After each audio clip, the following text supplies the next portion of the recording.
Salman, world cup को कैसे देख रहे हैं? अब तो इख्तिताम हो गया और फिर फिनिशिंग, आप कैप्टन हैं, बहुत सारा आपके ऊपर इस हवाले से बात हो रही है। आखिरी 3 ओवर आपने कैसे खेले और आखिरी 3 ओवर आपने कैसे करवाए, इसको आप किस नज़र से देखते हैं? हार जीत it's a part of the game, but अगर आप अपनी कारकर्दगी से क्या मुतमिन हैं? नहीं, ऑब्वियसली सर, हम अगर आप पूरा टूर्नामेंट ही देखें तो उस पूरे टूर्नामेंट को अगर सम अप करना हो तो मेरे ख्याल से हमने काफ़ी अंडर परफॉर्म किया है। और 20 ओवर की गेम में सर हम 18 ओवर बहुत अच्छे खेले थे और दूसरी टीम अलाउ करती है कि 2 ओवर वो अच्छे खेलें। हाँ, हमने जो लास्ट 3 ओवर किए हैं वो हमारी एग्जीक्यूशन अच्छी नहीं थी। हम इससे बेटर बॉलिंग यूनिट है और इससे बेटर बॉलिंग हमने की हुई है पास्ट में। हाँ, हमारी एग्जीक्यूशन मिसिंग थी आज। सलमान, ये लगातार चौथा आईसीसी इवेंट है जिसके हम सेमीफाइनल मरहले में क्वालिफाई नहीं कर सके। क्या हम लोग जो इंटरनेशनल क्रिकेट इस वक्त खेली जा रही है उससे हम बहुत पीछे रह गए हैं, या फ्लास्ट ऐसे थे सिलेक्शन में, बैटिंग ऑर्डर में, टीम कॉम्बिनेशन में? सर बिल्कुल आप ठीक कह रहे हैं कि पिछले 4 आईसीसी के टूर्नामेंट में हम सेमीफाइनल में नहीं पहुंचे और हम उसकी वजह यह है कि हमको प्रेशर में अपनी गेम को इंक्रीज़ कैसे करना है और प्रेशर में जब प्रेशर बढ़ता है तो उसमें जो हमारी डिसीजन मेकिंग है उसको अच्छा कैसे करना है, मेरे ख्याल से वो ज़्यादा मैटर करता है राइट नाउ। क्योंकि हम जब भी अंडर प्रेशर आते हैं तो मेरे ख्याल से हमारी डिसीजन मेकिंग उतनी अच्छी नहीं है जितनी होनी चाहिए। जब आप वर्ल्ड कप जैसे आईसीसी इवेंट्स में आते हैं तो वहाँ पर प्रेशर तो रहता ही है, तो वो प्रेशर में डिसीजन मेकिंग अगर आपकी अच्छी नहीं होगी तो रिज़ल्ट मेरे ख्याल से ऐसे ही आएंगे। सलमान, उस्मान खान हम न्यूज़ से, इस टूर्नामेंट से तो अब हम बाहर हो गए हैं, क्या इस हार की जिम्मेदारी आप लेंगे और कोच लेंगे? क्योंकि हमने इस पूरे टूर्नामेंट में देखा है कि स्पेशलिस्ट हमने कम खिलाए हैं और ऑलराउंडर्स के साथ हम ज़्यादा गए हैं। तो क्या समझते हैं कहाँ पे किस चीज़ को आप ब्लेम करेंगे? और ये जैसे सुहेल साहब ने भी कहा कि ये तीसरा चौथा टूर्नामेंट है, हम अगर मगर की सूरत हाल में चलते रहे, दुआएं भी की कौम ने, सब ने की, और आज मौका था लेकिन वो मौका भी गंवा दिया।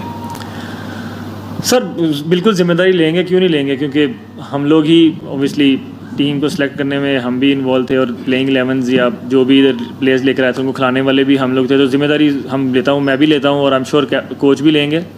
और सर बात वही मैंने जैसे उनको जवाब दिया वो सेम ही बात है कि हमको अंडर प्रेशर आकर जो डिसीजन मेकिंग है वो अच्छी करनी पड़ेगी, क्योंकि बेसिकली जहाँ पर मिस्टेक्स आपसे होती हैं आपके प्रेशर में ही आपसे मिस्टेक्स होती हैं।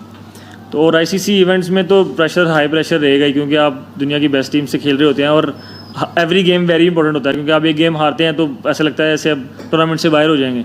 तो वो मेरे ख्याल से अंडर प्रेशर जब आते हैं तो उस टाइम डिसीजन मेकिंग अच्छी करनी पड़ेगी हमको। सलमान, अबू बकर है, आज जो प्लेइंग 11 खिलाएगी वो कंपैरेटिवली बेहतर थी और रिजल्ट्स भी आपके फेवर में गए, तो क्या आप ये समझते हैं जो इससे पहले प्लेइंग 11 की सिलेक्शन थी उसमें कुछ गलतियाँ हुई और एज अ कैप्टन आपका उसमें कितना रोल था? सर आज जो प्लेइंग 11 जितना क्लोज गेम हुआ है उससे पहले जो गेम्स थे वो जो जीते थे वो ज़्यादा ईजिली जीते थे, लेकिन सर हम कंडीशंस को देखकर और जो सिचुएशन हमारे सामने है उसको देखकर प्लेइंग 11 को बनाते हैं और कैप्टन और कोच मिलकर ही बनाते हैं। और हम लोग ये नहीं देखते कि कौन से मैच में कौन से प्लेयर्स खेल सकते हैं, हम ये देखते हैं कि सिचुएशन क्या है और कंडीशन क्या डिमांड कर रही है, उस हिसाब से प्लेयर्स को खिलाते हैं। आज जो था हम लोगों को ज़ाहिर बात है हम डिफरेंट मैच था हमारे लिए, क्योंकि हम लोगों को 13 ओवर में जीतना था या हमको आइडिया था कि हमको 65 रन से पहले उनको आउट करना है, तो उसी हिसाब से हमने टीम खिलाई थी। सलमान, बहुत अफसोस है कि पाकिस्तान की टीम बाहर हो गई। आपने एक इंटेंट शो की थी 3 नंबर पर आकर श्रीलंका वाली सीरीज में, लेकिन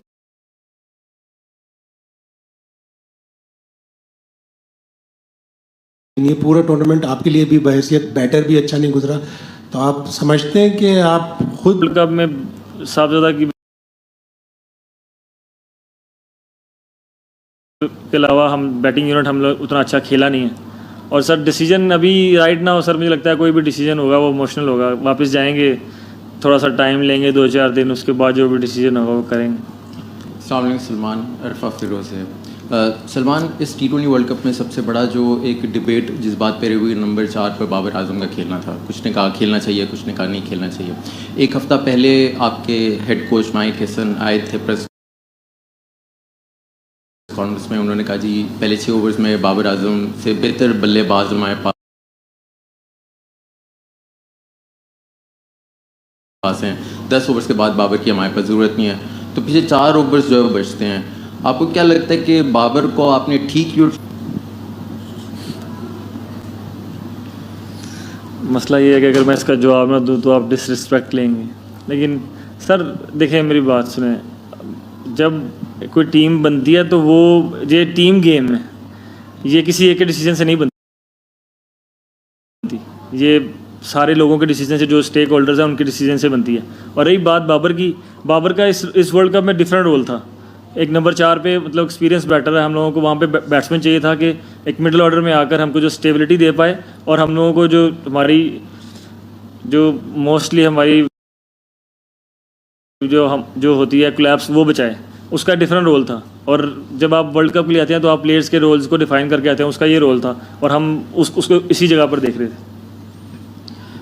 सलमान, आज के ओपनिंग स्टैंड के बारे में बात कीजिए, स्पेशली द डिसीजन फ़खर ज़मान को ओपनिंग में खेलने के लिए, और what went behind this and वो कैसे गया? आई मीन द एग्जीक्यूशन तो आपने देखा, it was very good, but again from 176 for no loss and then what happened after that, तो why don't you explain both of this? ये हम लोगों को आइडिया था कि जब हम यहाँ आ रहे थे तो हमको पता था कि अगर हम पहले बैटिंग करते हैं या बाद में बैटिंग करते हैं तो हमको जो पावर प्ले को यूटिलाइज़ करने के लिए फ़खर जैसे प्लेयर की ज़रूरत पड़ेगी। और साइम की उस तरह अच्छी फॉर्म भी नहीं थी, तो हमको लगा था कि उस जगह पर हमको फ़खर को यूज़ करना, और उसने आउटस्टैंडिंग बैटिंग की आज।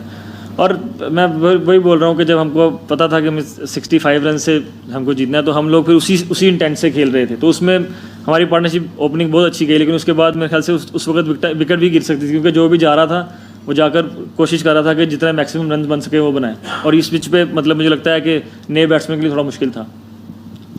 Salman, when you got past 200, what were your thoughts about whether you'd be able to keep Sri Lanka to the score you needed to advance?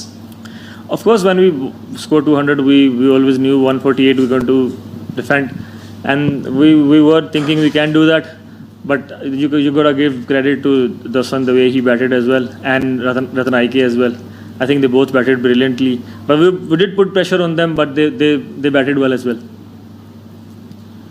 Salman, Fakhar ज़मान को जब प्लेइंग 11 से जब से लाया गया है, इंग्लैंड के खिलाफ भी एक कैमियो खेले थे, आज इतना अच्छा बैटिंग किया है, लेकिन पहली 4 मैचों में उनको प्लेइंग 11 में जगह नहीं मिला।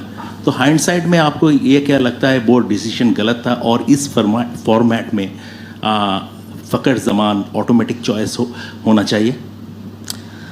सर अभी राइट नाउ ओबियसली हम कह सकते हैं कि उनको पहले मैचेस भी खेलने चाहिए थे, क्योंकि वो जो मैचेस खेले हैं उनमें उन्होंने काफ़ी अच्छी परफॉर्मेंस की है। लेकिन आप उससे पहले देखेंगे तो उनकी फॉर्म उतनी अच्छी नहीं थी, वो भी स्ट्रगल कर रहे थे। लेकिन हाँ, अगर अभी राइट नाउ बैठ के ज़रूर कह सकते हैं कि उनको पहले 4 मैचेस भी खेलने चाहिए थे। लास्ट क्वेश्चन सलमान, अनफॉर्चुनेटली हम नहीं पहुंच सके सेमीफाइनल में, लेकिन पाकिस्तान टीम का एक अलमिया रहा है कि वो हमेशा से एक स्टार बनाती भी है और प्लेयर को जो है वो ख़त्म भी कर देती है। हमारे माजी में देख लें, अब्दुल समद हो गया, हसन नवाज़ हो गया, सीबुल्ला हो गया, सब माजी का हिस्सा बन चुके हैं।